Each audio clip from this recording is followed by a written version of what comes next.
मित्रांनो, पार्टी करायची आहे तर मग चला ना, सोलापूर बरोबरच विजापुरात प्रसिद्ध असलेल्या चाचा मच्छी ढाब्यावर।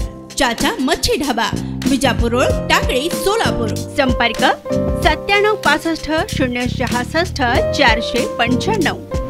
हिंद केसरी समाधान पाटलांविरुद्ध अॅट्रॉसिटीचा गुन्हा दाखल करण्यात आल्याची माहिती समोर आली आहे। नदीतील वाळू काढण्यासाठी रस्ता का देत नाही म्हणत जातीवाचक शिवीगाळ केल्याप्रकरणी हिंद केसरी समाधान पाटील यांच्यावर अॅट्रॉसिटीचा कामती पोलीस ठाण्यात गुन्हा दाखल करण्यात आला आहे। पोलिसांकडून मिळालेल्या अधिक माहितीनुसार वडदेगाव येथील प्रमोद आठवले यांची वडदेगाव हद्दीत फॉरेस्ट क्षेत्रात सरकारकडून मिळालेली 5 एकर जमीन असून या जमिनीतून नदीकडे जाण्यासाठी रस्ता आहे, येथून रस्ता देऊ शकत नाही असे प्रमोद आठवले यांनी सांगितले होते। या दरम्यान 22 एप्रिल 2024 रोजी मोहोळच्या इब्राहिम शेख यांनी प्रमोद आठवलेंना ताकमोगे यांच्या बेगमपूर येथील हॉटेलमध्ये भेटण्यासाठी बोलावले। तेथे समाधान पाटील हेही होता। तिथे पुन्हा एकदा रस्त्यावरून हा आरोपीने प्रमोद आठवले यांना जातीवाचक शिवीगाळ करत लाथाबुक्क्यांनी मारहाण केल्याचं पोलिसांनी सांगितलं आहे। त्यानुसार हिंद केसरी समाधान पाटील यांच्यावर अॅट्रॉसिटीचा कामती पोलीस ठाण्यात गुन्हा दाखल करण्यात आला आहे।